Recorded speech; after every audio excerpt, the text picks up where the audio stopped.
Avant de pouvoir obtenir un MNT, il faut passer par l'étape de la création d'un nuage de points denses.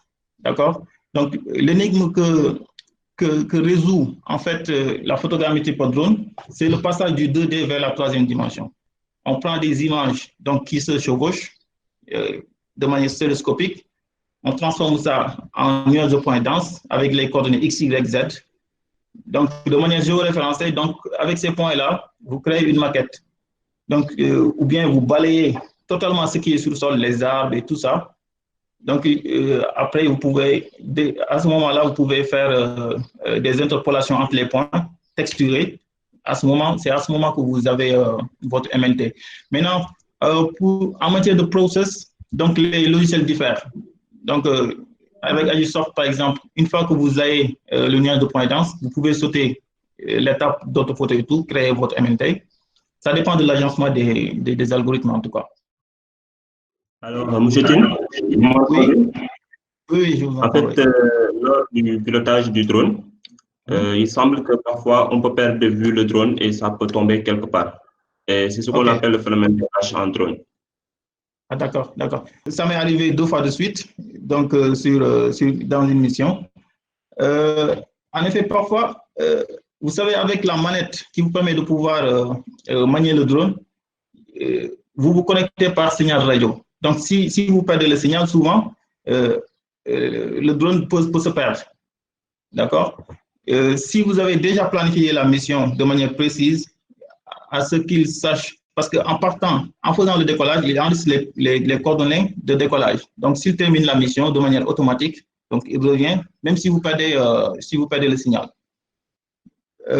L'autre chose également qui peut poser ça, c'est la batterie. Donc, il faut planifier de telle sorte que là où le drone va terminer, donc soit proche du point de décollage. Donc, souvent, si c'est loin, en rentrant, donc, bien qu'il calcule bien le temps qu'il lui faut pour rentrer, donc il peut couper la mission pour rentrer. Mais quand même, c'est une option que vous devez activer. Si vous ne l'activez pas, donc ça peut vous créer des ennuis sur le terrain. Donc, le LiDAR, c'est une option. Donc, en achetant votre drone, vous pouvez demander d'avoir, à la place de la caméra, donc d'avoir un LiDAR ou bien un autre type de capteur. Les drones aquatiques sont un peu différents bon, le drone, c'est le drone. Ce qui change, c'est le capteur. Donc là, on a des capteurs multifaisceaux donc, qui nous permettent de pouvoir faire une sorte de scanner, de balayage des fonds marins. Donc, c'est un peu différent. Donc, j'ai fait pas mal de missions sur ça. Mais à chaque fois, sur les côtes, donc, je prenais le drone avec la caméra, avec la possibilité de pouvoir merger les données. Donc, je fais du maillage avec GPS au-dessous de l'eau. Donc, une fois au bureau, maintenant, je merge les données pour pouvoir obtenir le MNT et en zone émergée et en zone immergée. Donc, les types de drones aquatiques sont un peu différents des capteurs, donc des drones à capteur optique. Je pense qu'il y avait un slide qui parlait sur ça. Donc, les drones à hélice et les drones à voilure fixe. Donc, ce qu'il faut choisir en tant que géomètre, c'est mon conseil en tout cas, avec l'expérience que j'ai eue sur ça. Donc, ce sont les drones à hélice qui sont beaucoup plus stables et qui sont capables de pouvoir supporter des capteurs de haute qualité, vraiment. Donc, seulement ce qui fait le hic parfois, c'est l'autonomie de la batterie. Bonjour, M. Tin. Oui, bonjour, Diane, comment ça va? Oui, ça va bien, merci. Je veux parler de la bombe parce que quand tu fais, souvent, moi, quand j'étais à BT+, avant de faire une mission de drone, on vérifiait les conditions atmosphériques. Et le drone là-bas, on avait constaté que même si les conditions ne sont plus bonnes, il te permet une option de revenir sur place. Effectivement. Et aujourd'hui, vous avez raison. oui. Effectivement, c'est toujours recommandé avant d'aller sur le terrain de faire ce que l'on appelle la planification de la mission. Donc, regarder le vent, faire du GNSS planning, voir est-ce que les satellites sont bons, seront suffisants sur le terrain. Donc, voir également est-ce qu'il n'y a pas le brouillard, parce que le brouillard peut influencer sur la qualité de l'image et forcément sur la précision. Donc, c'est un peu ça. Et s'il y a beaucoup de vent également, c'est avec les matériaux qui se déplacent. Donc, ça peut créer du flou sur l'image. Et par conséquent, si vous créez un nuage de points denses, vous aurez des points un peu aberrants dans l'espace qui ne sont pas réels. Donc, avant d'aller sur le terrain, il faut à chaque fois faire une planification de la mission, regarder tous ces paramètres. Donc, c'est pas du tout la même chose. Hein. Donc, la résolution spatiale, c'est l'aptitude à avoir le plus petit détail sur le terrain. Donc, je l'ai expliqué tantôt, c'est la GSD qui vous permet de pouvoir avoir la résolution spatiale. Donc, combien chaque pixel de votre image correspond sur le terrain. D'accord? Alors que la précision, c'est plutôt le degré de la réalité, donc d'amener le terrain sur le bureau. D'accord? Donc, après chaque calcul, vous pouvez générer des tests de qualité donc, qui vous permettent d'avoir les erreurs moins quadratiques sur le X, Y et Z. Ensuite, si vous avez des points tests, vous pouvez checker pour voir si la précision est bonne entre le X, Y et Z.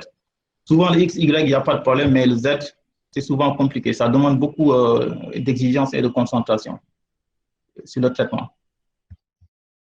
Le logiciel, bon, en tant que chercheur, j'utilise Micmac qui est vraiment puissant et open source. Mais pour ce qui est des structures comme les entreprises, eux, ils ont besoin de plateformes professionnelles qui est smart en matière de traitement. Donc, là, je vous conseille d'utiliser, il y a Pix4D, iSoft qui sont là. Il y a OpenDroneMap, donc une solution en ligne, donc qui sont vraiment très puissants en matière de traitement et qui donnent de très bons résultats. Alors, bonsoir. Bonsoir, Mohamed. Au fait, je voulais parler des différents flous au niveau des images. C'est-à-dire si on peut résoudre ces flous-là à travers un traitement au niveau des logiciels photogrammétriques. OK. Non, en fait, si les images acquises sont floues, c'est perdu d'avance. Donc, raison pour laquelle il faut bien planifier la mission. Donc, en matière de logistique, il faut avoir une très bonne caméra avec une bonne focale, dis-moi. Donc, si les images sont floues, soyez-en sûrs, vous pouvez créer une orthophoto globale, mais en matière de topo, c'est perdu d'avance. Vous ne pouvez pas avoir la précision dont vous attendez. L'image doit être de haute qualité pour pouvoir obtenir la précision. Bon, juste dire que quand je parle de précision, c'est accurate. Hein. Il y a une différence entre précision et accuracy. Donc, j'en ai parlé tantôt. Il y a pas mal de plateformes de la photogrammétrie avec le satellite. Donc, le satellite passe. Donc, l'autre image qui va présenter des zones de recouvrement, vous pouvez utiliser les deux images pour créer votre scène. Mais vous voyez, donc c'est à 30 000 km d'orbite. Donc, pour la topo, ce n'est pas conseillé. Vous pouvez avoir peut-être un MNT de 30 mètres de résolution, mais ce n'est pas utilisable en topo en tout cas, vu la précision dont nous avons besoin. Alors, on peut faire ça avec avion aussi. Donc, de la même manière que les Français ont restitué tout Paris, donc en matière de cadastre. Et maintenant, il y a les drones qui facilitent la tâche, mais qui sont plus adaptés à de petites surfaces. Voilà. Les limites, on les connaît. Hein, donc, déjà, quand vous faites de l'acquisition de drones, souvent, sous les arbres, vous ne pouvez pas avoir, par exemple, les points qui sont là-bas. Si votre objectif, bien sûr, est de créer un MNT, d'accord? Donc, le phénomène d'ombrage, tout ça, ça cause des problèmes. Et pour faire l'acquisition, à chaque fois, il faut une bonne visibilité, beaucoup de lumière. Donc, et si cela, vous serez incapable de pouvoir acquérir de bonnes données, quoi. Pourquoi l'utilisation des drones pour l'arpentage est-elle supérieure aux méthodes traditionnelles en matière de précision? En fait, ce sont les objectifs qui diffèrent. Donc, qui connaît le géomètre, il parle que de précision. Donc, c'est normal que la précision des drones d'arpenteurs soit plus sophistiquée que les drones destinés à l'agriculture ou à la cartographie simple. Donc, de passage, je peux vous dire que vous pouvez utiliser un drone sans pour autant faire du géoréférencement, car le drone lui-même a un GPS intégré qui lui permet de pouvoir donc, avoir des positions approximatives, donc des images. Donc, la précision de la restitution sera entre 40 cm jusqu'à 1 mètre. Donc, ça, c'est pour la cartographie simple, si vous faites du SIG ou quelque chose comme ça. Mais le géomètre, à chaque fois, il a besoin vraiment d'une méthode bien fondée, donc pour la précision. La hauteur de vol optimale pour une bonne précision. Oui, la hauteur de vol recommandée, c'est ne pas dépasser 80. D'accord? Donc, il faut au moins 80 mètres donc, pour pouvoir atteindre, même avec les tests que les maisons, que les créateurs font souvent avec les nouveaux drones. Donc, vous voyez qu'ils ne dépassent pas 80 mètres. Donc, c'est la hauteur recommandée. Mais quand même, pour gagner en temps et en surface d'acquisition, vous pouvez ajouter, vous pouvez aller jusqu'à 100 mètres si vous devez acquérir, par exemple, 1000 hectares. Si vous êtes expert, bien sûr, il faut jouer sur les paramètres et tout ça. Il y a des drones qui sont adaptés au climat africain, c'est-à-dire en termes de résistance, etc.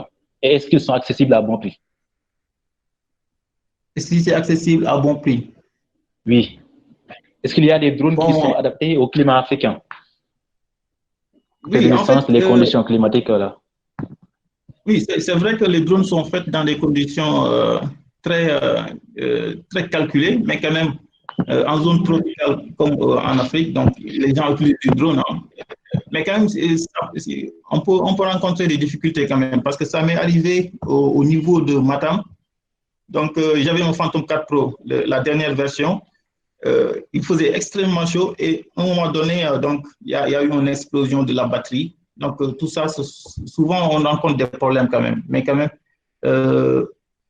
c'est bien adapté à notre climat et tout ça. Donc, voilà. Vous pouvez acheter des drones d'IA et tout ça. Mais quand même, si vous avez peu de moyens et que vous voulez vraiment acquérir un drone, donc les Phantom à 900 000, 1 million, vous pouvez avoir un Phantom. Il faut jouer bien sûr sur la configuration, donc en ajoutant deux batteries, 3, quelque chose comme ça. L'autre chose que vous pouvez faire aussi, vous pouvez vous retourner vers la Chine. Donc, vous faites un peu d'assemblage de... Il faut aussi connaître quand même, faire une petite configuration de drone avec votre station de base et vous avez votre outil. Donc, est-ce que c'est résistant, les drones chinois? Est-ce qu'ils sont résistants? Bon, oui. En fait, tous les drones là, la majeure partie des pièces viennent en Chine. Même DJI fait ses machines, ses batteries en Chine. Donc, vous voyez, il suffit juste de trouver de bons fournisseurs et ensuite d'essayer de faire un assemblage. D'accord. Maintenant, pouvez-nous parler des détails sur la précision en planimétrie comme en altimétrie? Des détails. Donc, oui. J'ai parlé tantôt de géoréférencement direct et indirect. Donc, si vous avez posé votre balise, donc vous pouvez avoir des checkpoints qui vont vous permettre après de pouvoir, si vous calculez ce que l'on appelle les RMSE, donc qui sont la précision sur les X, Y, Z, les erreurs moins quadratiques, quoi. Donc maintenant, avec les checkpoints, vous faites des points de contrôle, qui sont des points de contrôle qui vont vous permettre de pouvoir appréhender est-ce la précision sur le X est bon et sur le Y et Z également. Donc, cette partie, pour comprendre ça, il faut faire de la pratique. Donc, voilà. Et générer les contrôles de qualité et autres. Oui, mais étant donné que le drone aussi, en termes de précision, surtout au niveau altimétrique, n'est pas voilà, très recommandé. Je dis maintenant, est-ce qu'il est préférable d'utiliser les moyens terrestres, en tout cas les moyens terrestres, pour avoir une bonne précision en altimétrie. En tout cas, une meilleure précision que celle donnée par le drone. Ok. Bon, avec le drone seul, vous n'obtiendrez jamais la précision sur le X, sur planimétrie, encore moins sur le Z. Il faut coupler à chaque fois, soit un système RTK, connecté au drone directement, soit vous faites des balises.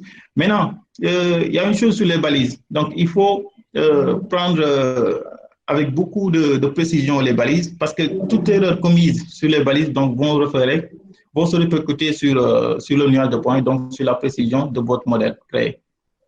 Donc, moi, personnellement, quand je pose les balises, je le fais par post-traitement. Le drone travaille avec l'aérotriangulation. L'aérotriangulation. Oui. Non, en fait, le drone ne travaille pas avec l'aérotriangulation.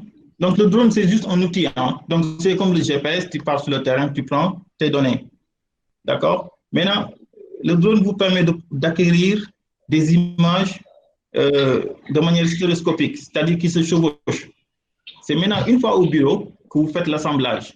D'accord? C'est une sorte de combinaison que le logiciel fait avec son algorithme. Sur chaque pixel de chaque image, il fait correspondance. Il regarde les similitudes donc, sur les autres images. Donc maintenant, en passant du 2D des images vers la troisième dimension, je perds un peu la question. Qu'est-ce qu'il a demandé? Bon, je pense que là, c'est plutôt, il demande si, en fait, le traitement, si on utilise la méthode de l'aérotriangulation pour le traitement. Voilà, j'avais perdu un peu la question. Voilà. L'aérotriangulation, c'est au moment où on fait maintenant, comment dirais-je, le géoréférencement. Donc, vous avez posé vos balises. Le logiciel va faire une sorte de compensation en bloc en utilisant ces balises bien réparties. Donc, c'est ce processus qu'on parle, qu'on appelle l'aérotriangulation. Mais le drone, en tant que tel, ne fait pas l'aérotriangulation. C'est pendant le traitement que vous-même, vous faites l'aérotriangulation. Voilà. Les drones optiques à caméra, donc, ils ne permettent pas de pouvoir acquérir des données souterraines. Donc, non. Il faut d'autres types de capteurs, soit du lidar, du multispectral, comment dirais-je, des lasers et autres. Donc, d'autres types de capteurs, en tout cas, qui peuvent vous permettre de pouvoir reconstituer le relief sous-marin. Mais avec les drones à caméra simple, donc, vous ne pouvez pas. Seulement les zones immergées du moins. La réglementation au Sénégal. Donc, peut-être si vous pouvez nous en parler, la réglementation de l'utilisation des drones au Sénégal. Oui, pour l'instant, je pense que la réglementation est en route. Hein. Donc, seulement pour voler sur une première génération viennent d'être formés, qui ont leur certificat. Donc, eux, ils sont pénals actuellement. Mais pour pouvoir voler sur des zones urbaines telles que Dakar, c'est extrêmement compliqué.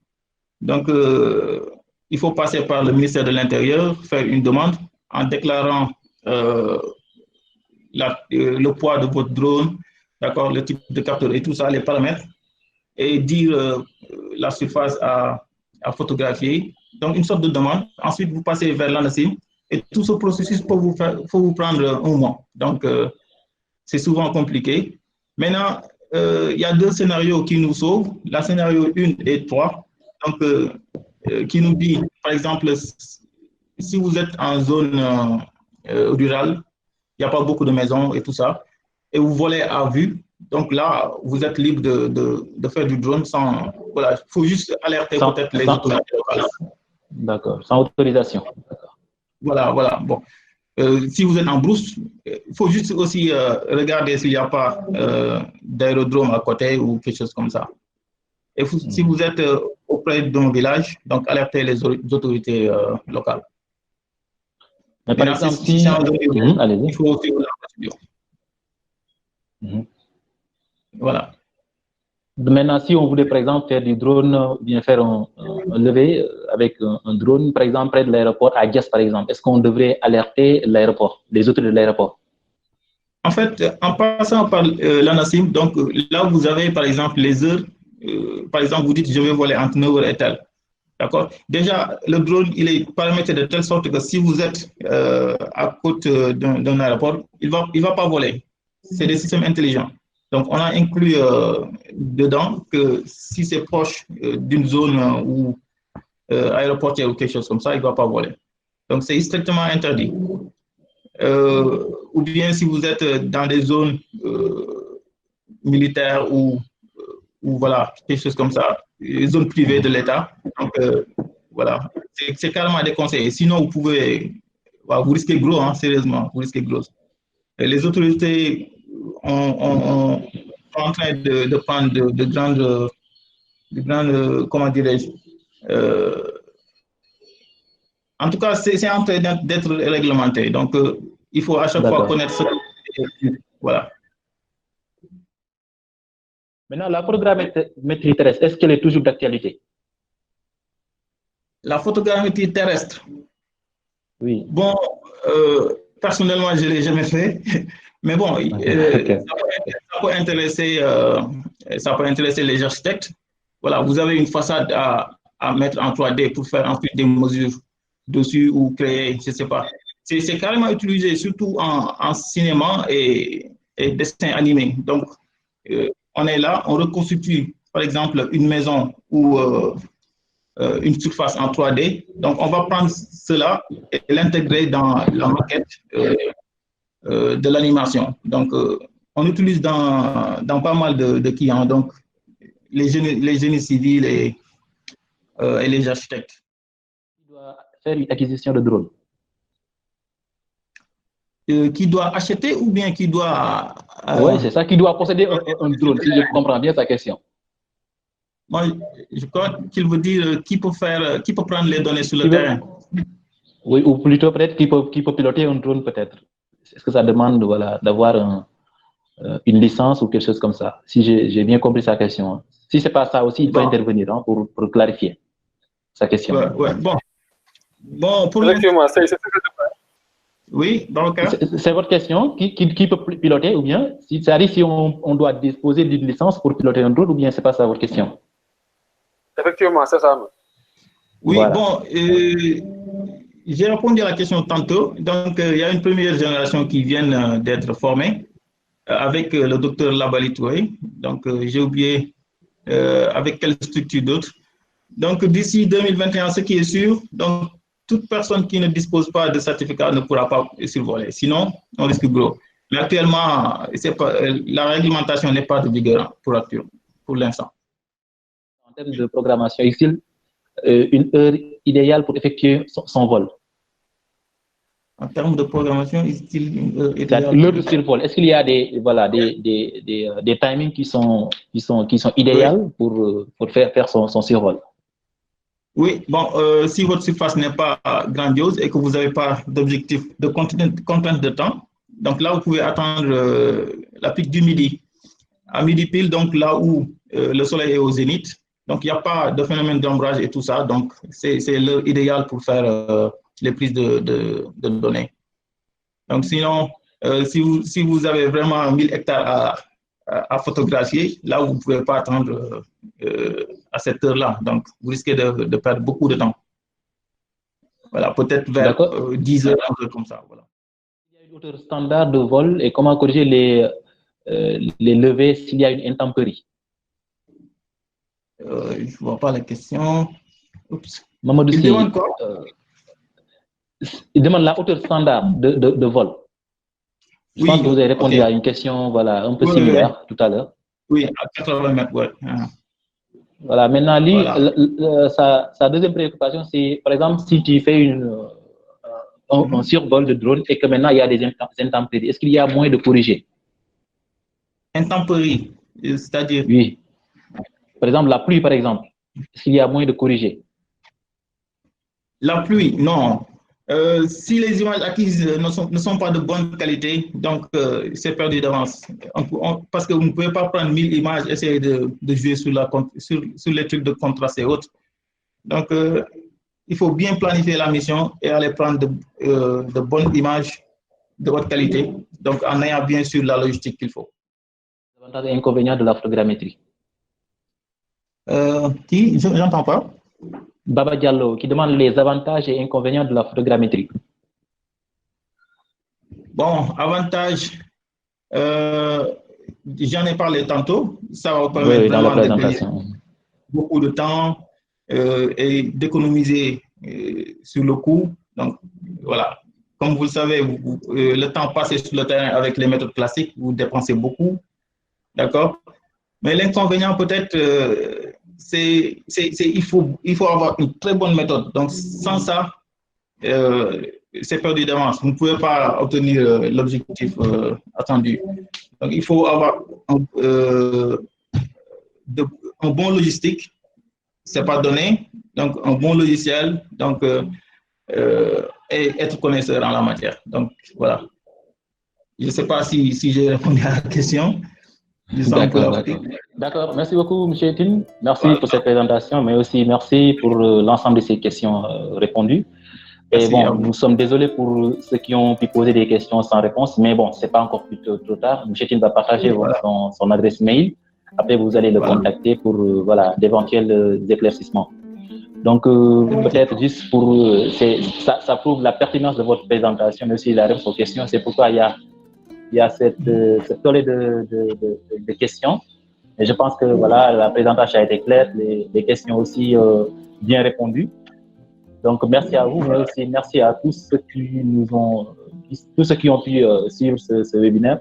Donc, c'était le 3e webinaire. Donc, voilà, à très bientôt, on va organiser d'autres webinaires qui, donc, toujours dans la même logique de vous accompagner. En tout cas, nous, jeunes géomètres et géomaticiens, qu'on soit des professionnels comme des étudiants, donc essayer de partager des connaissances et des expériences.